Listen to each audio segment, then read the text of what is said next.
André Level, dont on voit le portrait ici par Picasso, est un personnage très important dans la vie de Picasso.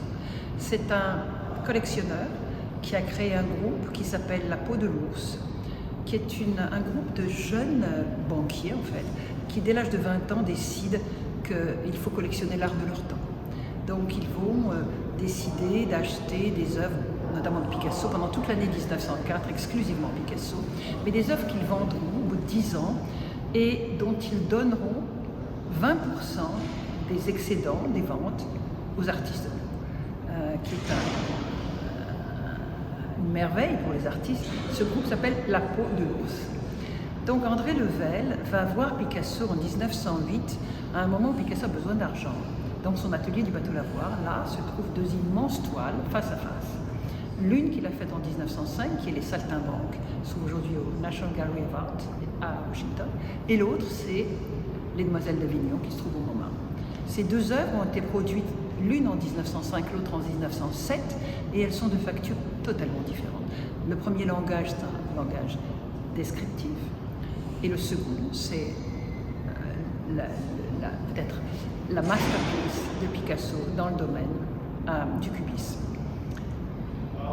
André Level veut acheter les Saltimbanques, la première œuvre, et Picasso essaie d'avoir beaucoup d'argent parce qu'il a besoin d'argent.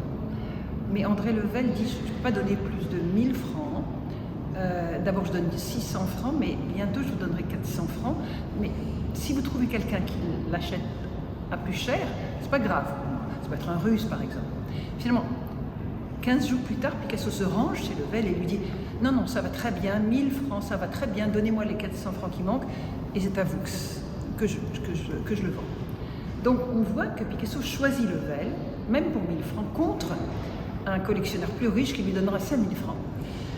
Et là, le choix de Level par Picasso, c'est vraiment le premier geste de l'intelligence politique de Picasso, parce qu'il voit que Level est un personnage qui respecte les artistes et sur lequel il peut compter, dans lequel il a confiance. André Level, et ça c'est une merveilleuse histoire, va revendre ce tableau, les Saltimbanques, dans les ventes aux enchères en avril 1914 pour 11 000 francs. Et donc cette plus-value, il va envoyer à Picasso 20% de la plus-value, c'est-à-dire 4 000 francs, avec un chèque par porteur privé, avec une lettre écrite dans un français baroque du XVIIe siècle, tellement élégant que j'ai analysé comme étant un espèce de tapis rouge du grand collectionneur qui était André Level à ce jeune artiste étranger qui parlait à peine le français. Donc on voit que lui écrire dans un français du XVIIe siècle avec inversio baroque, c'est un signe de grand respect, de grande admiration pour Picasso.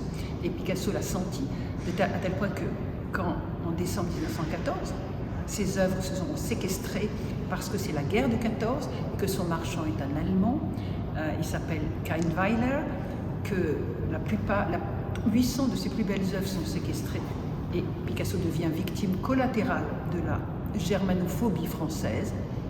Eh bien, à qui demande-t-il conseil pour naviguer dans la société française? À André Level, qui va devenir son conseiller, son mentor, si vous voulez, son aide, pour comprendre comment naviguer la société française pendant toute sa vie. Mais non seulement André Level, mais la famille d'André Level, puisqu'un de ses neveux s'appelle Max Pelker, et c'est Pelker qui devient le banquier de Picasso. Pendant les années 30, j'ai trouvé 300 lettres dans la correspondance de Picasso au musée Picasso à Paris, de Max Pelker, qui fait fructifier l'argent de Picasso de manière absolument extraordinaire. Donc le choix que